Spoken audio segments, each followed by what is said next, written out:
Բարեկալի Civilnet մինչ հարցազրույցին անցնելը մենք խնդրում ենք հավանել այս տեսանյութը տարածասոցիալական ցանցերի ձեր էջերով, ինչպես նաև բաժանորդագրվել Civilnet-ի YouTube-յան էջին։ Իսկ եթե գնահատում եք անկախ լրագրությունը, խնդրում ենք այցելել Civilnet-ի կայքէջ եւ սեղմել donate կոճակը, ինչպես նաև շատ շնորհակալ ենք նրանց, ովքեր արդեն դա արել են։ Իսկ իմ հյուրը Հայաստանի Հանրապետության աշխատանքի եւ սոցիալական հարցերի փոխնախարար Դավիթ Խաչատրյանն է։ Բարև ձեզ։ Շնորհակալ եմ հրավերն ընդունելու համար, պարոն Խաչատրյան, ձեզ հետ զրուցելու ենք արցախցիների Արցախից Լեռնային Ղարաբաղից բռնի տեղահանված մեր հայրենակիցների բնակարանային ապահովման ծրագրի մասին, որը կառավարությունը արդեն տևական ժամանակ իրականացնում է, բայց վերջին շրջանում է կարծես որոշակի ակտիվություն նկատվում, մինչև այդ բավական пассив էր եւ ծրագրի նկատմամբ հետաքրքրությունը բավական ցածր էր։ Թեպետ հիմա էլ թվերը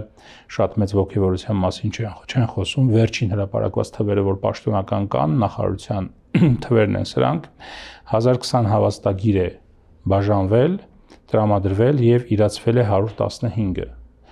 Իսկ մենք մոտավորապես պատկերացում ունենք, որ Արցախից 20-ից 23000 ընտանիք է, չգիտեմ, կոնկրետ թվերը չգիտեմ, բայց 20-ից 20-ից ավել 1000 ընտանիք է տեղափոխվել Հայաստան։ Այնուամենայնիվ սա, չգիտեմ, 5%-ն էլ չի կազմում կամ 5%-ի մոտ է դեռ, հա, եւ այդ մարդիկ արդեն տարուց ավել է այստեղ են գտնվում, վարձով են ապրում, բնակարանի խնդիր ունեն եւ այլ եւ այլ։ Ինչու է այսքան ցածր ծրագրի նկատմամբ ծրագրի գրավչությունը, ծրագրի նկատմամբ հետաքրքրությունը։ Շնորհակալություն հրավերի համար։ Թվերը երեկվա թվերն են, դրանից հետո մի փոքր աճ ենք ունեցել թե հավաստագրերի տրման, թե իրացման մասով։ Ուզում եմ ասել, որ վերջին շրջանում կարծես որոշակի տեմպը սկսում է մեծանալ, իհարկե դա դեռ շատ փոքր դիմելիության մասին է խոսում, բայց ուզում եմ նաև մի բան նշել, առհասարակ նմանատիպ խոշոր ծրագրերը, սոցիալական ծրագրերը, հատկապես մեր փորձառությունից ելնելով ունեն նմանատիպ վարքագիծ շահառուների կողմից, որտեղ նախորդ ծրագրերը նույնպես առաջին շրջանում բավականին, այսպես գրեթե դիմելիություն չկար, նույն Լեռնային Ղարաբաղից բռնի տեղահանված առանձին շրջաններից առաջին, ուրեմն խոսքի ժամանակ տեղահանվածների համար մենք առանձին ծրագիր արեցինք, որտեղ շուրջ 3900 ընտանիք պետք է դառնար ծրագրի շահառու, բայց առաջին 1 տարվա ընթացքում կարելի ասել համարյա դիմելիություն չկար, բայց այսօր շուրջ 3500-ը դարձել են տան սեփականատեր, որովհետև դրանից հետո կարծես մի քանի ուրեմն իրացումներ տեսնելուց հետո մարդիկ, այսպես ասած, հասկացան, որ դա հնարավոր է վերաբերում սկզբից, բայց հետո նույնը տեղի ունեցավ սահմանամերձ բնակավայրերում մեր բնակարանաշինության ծրագիրը եւ 22 թվականի աշնանը հաստատվեց ծրագիրը, մինչեւ 8 ամիս մի քանի դիմում ենք ունեցել, այնուհետև մենք կանխատեսել էինք, որ պիտի ունենանք 24 թվականին մոտ 550 շահառու, բայց հուլիս ամսին արդեն 2000-ը հասավ։ Այո, եւ ես վստահ եմ, որ այս ծրագիրը ինքը նաեւ բավականին մասշտաբային ծրագիր է եւ ծախսատար, որովհետեւ ես չեմ հիշում Հայաստանի պատմության մեջ նման սոցիալական մեծ բյուջեով ծրագիր, որ իրականացվի, որովհետեւ սրա գնահատականը 1.2-ից մինչև 2 միլիարդ դոլարի կարող է հասնել։ Հենց դրա մասին եմ ուզում ասել, արդյոք արդեն հստակ է բյուջեն եւ այդ հատկացումները, օրինակ, եթե վաղը պատկերացնենք, մարդիկ հարյուրներով սկսեն դիմել, այդ հնարավորությունը, այդ ծավալը գումարների հատկացված է կա։ Գումարների մասով խնդիր չունենք, մենք այս տարվա համար բավականին գումար բյուջետավորել ենք, բացի դրանից մենք կառավարությունը նաև բանակցել է եւ արդեն կնքման փուլում է գտնվում վարկային ծրագիրը, նպատակային այս ծրագրի հետ կապված ուրեմն պայմանագիրը, որը իրականացվելու է Համաշխարհային բանկի եւ Ասիական զարգացման բանկի հետ համատեղ, այսինքն սա ասում եմ նրա համար, որ բյուջեի հետ կապված, ծախսերի հետ կապված որևէ խոչընդոտ չենք ունենալ ծրագրի։ Բանկերը թիրախային այս ծրագրի համար գումար են հատկացնել։ Այո։ Վարկի տեսքով։ Մոդելի հետ կապված ինչու ընտրվեց սերտիֆիկատների մոդելը։ Գիտեք, այս սերտիֆիկատների մոդելը գուցե միտեղ լավ է աշխատել, միտեղ վատ, բայց Հայաստանում բավական այսպես հետաքրքիր եւ ոչ հաճելի հիշողություններ կան ընդհանրապես սերտիֆիկատների հետ կապված։ Դա Գյումրիի աղետի գոտու հետ կապված բնակարանաշինության եւ բնակապահովման ծրագրի հետ կապված կային նաեւ ինչ որ կտորներ սերտիֆիկատների մասով եւ այլ եւ կար այսպես նաեւ դրանով է գուցե պայմանավորված մարդկանց կասկածամտությունը այս ծրագրի նկատմամբ, հա 3-ից 5 միլիոն տանք ձեզ ինքներդ գնացեք որոշեք որտեղ եք բնակարան գտնում Երևանում այդքան էլ նախընտրելի չի, որովհետեւ այդ գումարով Երևանում դժվար թե հատկապես մեծ ընտանիքը կարողանա մեծ տարածքով բնակարան ձեռք բերել, մարզերում փորձեք, Երևանամերձ մարզերում եւ այլ հավելյալ խնդիրներ տնավեր, բնավեր մարդկանց համար, որոնք իրենց տունն են կորցրել, ընտանիքի անդամներին են կորցրել, հիմա այլ ասում են ձեր ձեռք թուղթ ենք տալիս կամ չգիտեմ հնարավորություն ենք տալիս գնացեք ինքներդ թոքացեք ձեր խնդիրը։ Ճիշտ չէր այլ տարբերակով գնալ, բնակարանաշինություն սոցիալական իրականացնել եւ բաշխել բնակարաններ։ Ինչու ընտրվեց այս մոդելը։ Նախ ասեմ, որ այն հիշողությունները, որոնք կապված են սերտիֆիկատով բնակարանների ձեռքբերման հետ, մոդելը բավականին տարբեր է, որովհետև այստեղ եւ նախորդ ծրագրերի հետ կապված ընդհանրությունները երևի թե միայն սերտիֆիկատ բառի հետ առնչվում, որովհետև մենք կիրառել ենք մի մոդել, որը նախկինում չի իրականացվել, այսինքն բանկերի միջոցով հիպոթեկի տարաժամկետ վճարման, ինչու բանկերի, որովհետև այսինքն ինչու ընտրեցինք այս մոդելը առհասարակ, որովհետև հիպոթեկային շուկան բավականին Հայաստանում կարելի է համարել կայացած եւ բոլոր այն հնարավոր ռիսկերը գերագնահատման, թերագնահատման կամ բոլոր նմանատիպ ուրեմն ռիսկերը հիպոթեկի գործիքը կարելի ասել կառավարում է եւ ինչպես նշեցի նախորդ բնակարանային ծրագրի մեր տեղահանված հայրենակիցների համար իրականացված փորձը համարում ենք հաջող, ինչը մեզ թույլ տվեց, որ արդեն ընտրված եւ կիրառված մոդելը գործածել նաեւ այս պարագայում։ Ինչու նաեւ ընտրեցինք այն տարբերակը, որ քաղաքացին կամ ընտանիքը ինքը որոշի։ Այստեղ ազատ ընտրության հնարավորություն ենք տվել, որովհետեւ նաեւ իհարկե քննարկել ենք արդյոք պետք է պետությունը իրականացնի խոշոր ինչ-որ շինարարական պրոյեկտ եւ մարդկանց բնակեցնի այդտեղ եւ արդյունքում հասկացել ենք, որ լավագույն տարբերակը դա չի կարող լինել, որովհետեւ մարդկանց համար իր աշխատանքի կրթվելու նախընտրած բնակավայրի հետ կապված մենք այսպեսով խոչընդոտներ կստեղծենք եւ ինչ որ չափով կստացվի ստիպողաբար ասում ենք դու պետք է այստեղ տեղավորվես եւ տվել ենք ազատություն այդ առումով բայց մի բան էլ ասեմ որ չի բացառում այն տարբերակը որ կառուցապատող ընկերությունները փորձեն այս ծրագրի շրջանակում որևէ պրոյեկտ իրականացնեն, այսինքն իրազեկման աշխատանքների միջոցով հասկանան թե որ բնակավայրում կարելի է ինչ-որ շինարարական պրոյեկտ անել, թաղամասային տարբերակով կամ բազմաբնակարան շենքի տարբերակով, որովհետև այսինքն թիրախային ուղղված հենց արցախցիներին։ Հա, հենց այս ծրագրի շրջանակում իհարկե կարելի է թիրախավորել որպես պոտենցիալ գնորդ արցախցիներին, բայց օրինակ 30% կամ բնակարանների 20% նաև այլ ուրեմն գնորդների համար նախատեսել, որովհետև մեր տրվելիք գումարը ինքը բավականին շուկայական է նման պրոյեկտ իրականացնելու համար հատկապես 4 միլիոն կամ 5 միլիոն գումար ենթադրող բնակավայրերում։ Շուկայականի հետ կապված տեսեք,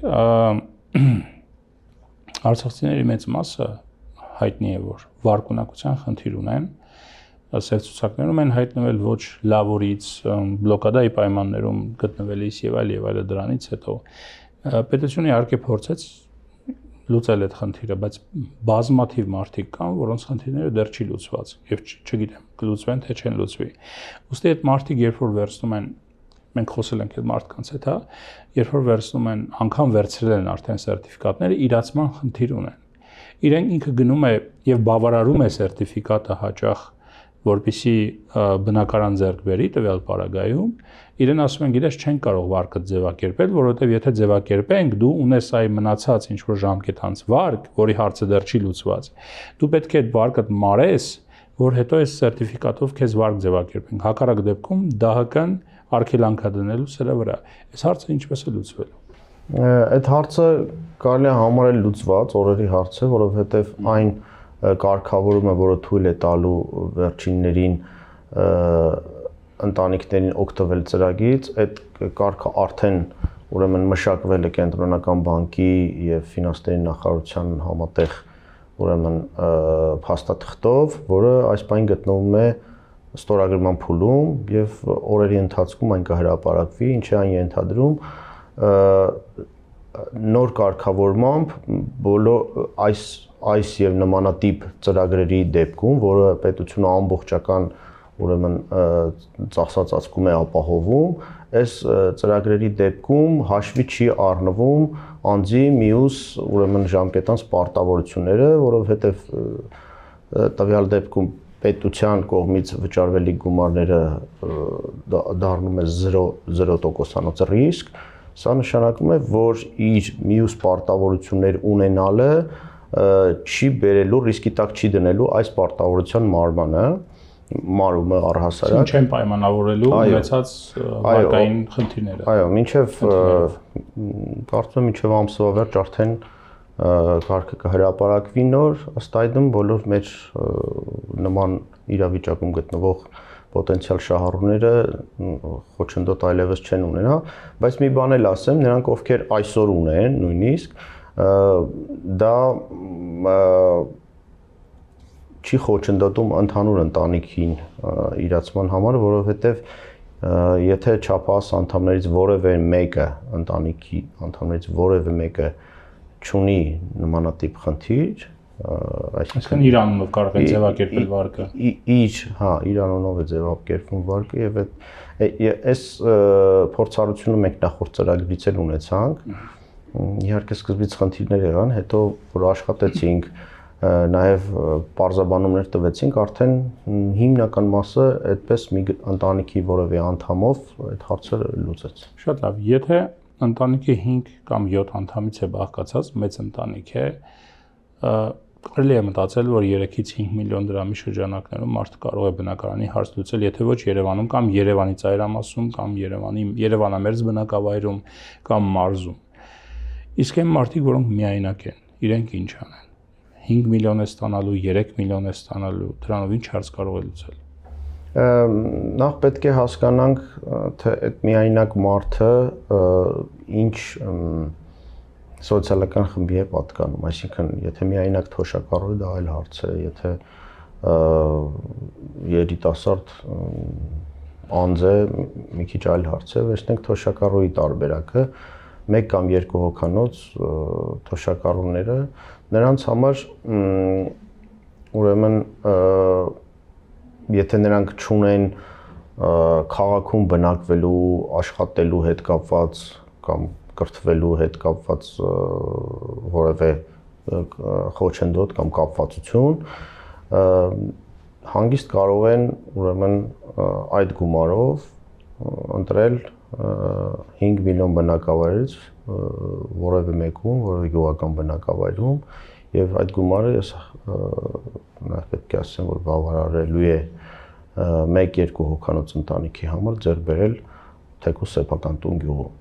որովհետեւ մեր օրինակ Սյունիքի մարզում 5 կամ 10 միլիոնով նույնիսկ կարելի է 1-2 հոգու համար գյուղական բնակարան ձեռք բերել նորմալ տուն ապրելու համար։ Գուցե, բայց տեսեք, շատ հեշտ է այսպես դատել է։ Մարդը ունի, հատկապես եթե տարեց է, տարեցների մասն են խոսում դուք ասացիք, մարդը ունի բժշկական ծառայությունների հասանելիության խնդիր, որը կարող է Սյունիքում չլինել, պետք է անպայման գա հասնի Երևան, հատկապես տարեց է ինչ խնդիրները լոգիստիկ, ծախսային եւ այլ իր համար ստեղծելու դա։ այլ շատ ծառայություններ կարող են լինել, որի խնդիրը ինքը ունի։ Հիմա իհարկե կարող ենք ասել, բայց Սյունիքում մենակ ապրողները ինչ անեն, բայց այնուամենայնիվ այդ մարդը Սյունիքում ապրել է, մեծացել է, այդ միջավայրում ստեղծել իր հարազատները, իր շուրջն են եւ այլ, բայց հիմա կան հատուկ են դեպքեր, որ այդ դեպքերն երևի անհատական մոտեցում պետք է ցույց տալ, պետք է հասկանալ ինչպես լուծել այդ հարցերը։ Բնականաբար նմանատիպ խոցելիության խմբում գտնվող ուրեմն անձինք կամ ընտանիքները գտնվում են միասնական սոցիալական ծառայության, աշխատողների ուշադրության կենտրոնում, այսինքն բոլորը բոլորին լավ ճանաչում են, գիտեն իրենց կարիքները եւ դրանք իսկ երիտասարդն ինչ անի։ Երիտասարդի դեպքում նախ եթե երիտասարդը միայնակ ծնողներին կորցրել է, ամուսնացածել չի, ինչ անի այդ մարդը։ Դե այս դեպքում ինքը պետք է արդեն աշխատանքի միջոցով փորձի այն գումարը, որը տրվում է պետության կողմից, նաև աշխատի եւ աշխատավարձի հետ կապված հիպոթեկի այն մասը, որը չի հերիքի պետության տված գումարով ամբողջական ուրեմն արժեքը բավարարել, այդ հիպոթեկի միջոցով պետք է իրականացնել։ Գուցե իրենց դեպքում պետք է փոխել մի փոքր մոտեցումը, չգիտեմ, մի փոքր ավել վճարել այդ մարդկանց, մի փոքր, որովհետև 5 միլիոնի դեպքում գուցե դա նախնական գրավ լինի տուն վերցնելու համար, 3 միլիոնը, չգիտեմ, չնայած մետրաժից է կախված, այսպես ասած։ Դե հիմա մենք երևի խոսում ենք ընդհանուր բնակչության մի տոկոսից փոքր խմբի մասին։ Բնականաբար, բացի դրանից մեկ հոգու մասին խոսենք։ Բացի դրանից մենք նաև իրականացնում ենք սոցիալական բնականաշինության զուգահեռ ծրագիրը եւ այսօր մի քանի շենք արդեն նախապատրաստում են հենց այս տիպի բնութագրերով մարդկանց համար, այսինքն եթե մարդը իրապես որևէ կերպ չի կարողանում իրացնել իր հավաստագիրը, հատկապես խոցելի խմբերը, նրանք հնարավորություն կունենան օգտվել նաև այս տարբերակից, որտեղ կլինի նաև ամենօրյա ուրեմն ուշադրություն, խնամք միգուցե։ Կան ընտանիքներ, որոնց գումարը բավարարում է, օրինակ բնակարան ձեռք բերել, բայց բանկեր կան, այսինքն գնում են կառուցապատողի մոտ, կառուցապատողն ասում է այս բանկի հետ եմ ես աշխատում, ինքը գնում է այդ բանկի, այդ բանկ, դիմում է այդ բանկ, բանկը ասում է, գիտեք, ձեր ոչ թե բավարարում է, ինքը գումարի խնդիր չունի, այսինքն կարող է վճարել կամ վարկ կարող է ձևակերպել իր համար, օրինակ, չգիտեմ, ասում են 20 միլիոն դրամ է բնակարանը, իր վարկը, իր հավաստագիրը 15 միլիոնի շրջանակում է ենթադրենք, հա։ Բանկը ասում է հավելյալ վարկ ես չեմ կարող տալ։ Ինչ որ նման խնդիր կա, ինքը ասում է 15 միլիոն առանձին կձևակերպեմ, 5 միլիոն առանձին կձևակերպեմ։ Ինչ որ sense այսպիսի բաներ կա, խնդիրներ կա բանկերի հետ։ Նման խնդրով մեզ չեն դիմել, համենայն դեպս ծրագիրը հնարավորություն է տալիս այն չբավարարող մասը, եթե ձեռքաբերում ավելի բարձր գնով արժեքով բնական, որը մեր աջակցության չափից տարբերվում է, ես գիտեմ համենայն դեպս դեպքեր, որ իրենք իրենց կողմից լրացուցիչ հիպոթեք են ձևակերպել, այսինքն նույն բանկը իր վարկունակությունը գնահատելու տրամադրել այդ գումարը։ Հասկացեք, նկատում եմ մի հիպոթեկա ձևակերպում, թե երկու հիպոթեկա ձևակերպում այդ դեպքում։ Կարծում եմ մեկի շրջանակում պիտի անի, բայց տեխնիկապես այս բանը ինձ ասել են, եթե չեմ սխալվում, այդ մարդկանց ասել են երկու հիպոթեկ է ձևակերպվում։ Եթե ինչ որ այդպիսի սպეციფიկ դեպք կա, խնդրեմ հետո փոխանցեք, մենք կզբաղվենք այդ դետալները բնականաբար մենք նյութ ենք պատրաստում այդ առումով, դրա համար որոշակի հետազոտական աշխատանք ենք իրականացրել այդ հարցերը, դրա համար նաև ձեզ եմ ուղղում։ Եվ վերջին հարցը։ Ես գիտեմ, որ այս հարցը ձեր տիրույթում չի,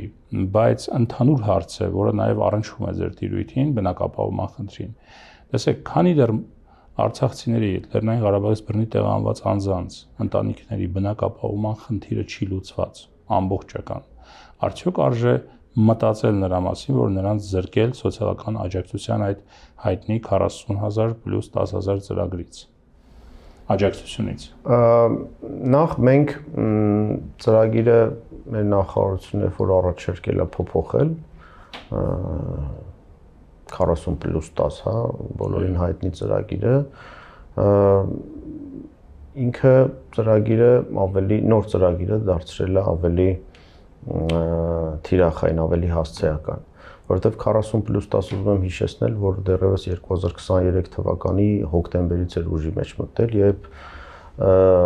առաջին օրերն էին, ոչ մեկ չէր աշխատում, բնակարան գտնելու խնդիրների ու տարբեր հոգեբանական, ֆինանսական, այսինքն այդ շրջանն էր։ Հիմա մենք ունենք ավելի քան 25000 աշխատող,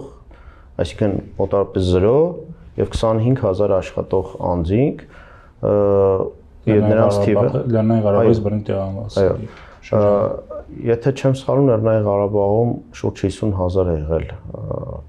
կամ մի փոքր ավելի քիչ աշխատուժը։ Մենք հիմա մոտենում ենք 30000 մարդ եղել է գրանցված աշխատող այնտեղ։ Այո։ Ну հասկանում ենք, որ հիմնականում պետական համայնքային ծառայություն են իրականացրել կամ զինվորական, միգուցե մեր պետական համակարգում նման ուրեմն ազատ հաստիկներ շատ չկա, չնայած եւ կա, բայց նաեւ մի բան էլ եմ ուզում ասել, որ քաղաքացիության հետ կապված հարցը լուծելը միայն բնակարանի խնդրի լուծման համար չի, որովհետև մեր քաղաքծառայության ինստիտուտը այնպեսին է, որ այդտեղ կարող են աշխատել եւ ծառայել Հայաստանի Հանրապետության քաղաքացիություն ունեցողներ, այսինքն այս խնդիրը նաեւ այլ երաշխիքներ է նրանց տալիս։ Ինչ եմ ուզում ասել, այս իրավիճակը մեզ թույլ տվեց, որպեսզի աջակցությունները դարձնել ավելի թիրախային, այսինքն աջակցությունը շարունակել տրամադրել մինչև 18 տարեկաններին, թոշակառուներին, հաշմանդամություն ունեցողներին եւ գերագրավոր գործրած ընտանիքներին, սա շուրջ 100,000 շահառուից մեր թիրախը դարձնում է ավելի քան 50,000, այսինքն նոր շահառուների շրջանակը, բայց միևնույն ժամանակ երկու շատ կարևոր բան ենք նոր ծրագրի շրջանակում դրել, որ եթե նախկինում 40+10 տածողը 40+10 ստացողը օգտվում էր բնակարանային հավաստագիր էր ստանում, միանգամից դադարեցվում էր, որտեղ համարում ենք, որ այդ 40+10 նրա համար որ ինքը տուն վարձ, հիմա հավաստագիրը կարող է տուն ձեռք բերել, բայց որպեսզի կարողանա ավելի հանգիստ լինել այս առումով, մենք եւ պահում ենք այս աջակցությունը մինչեւ տարվա վերջով պիտի ստանա, զուգահեռաբար այդ ընտանիքը կարող է հենց այսօր էլ արդեն ձեռք է բերել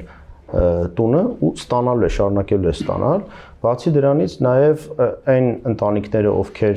որոշակի եկամուտից ցածր ամսական եկամուտ են ունենալու, մեկ անձի հաշվով, եթե չեմ սխալվում 55,000 դրամ, ապա այդ ընտանիքի անդամների թվից կախված նաև լրացուցիչ աջակցություն է ստանալու։ Կարծում եմ սա բավականին բալանսավորված մոտեցում է, հաշվի առնելով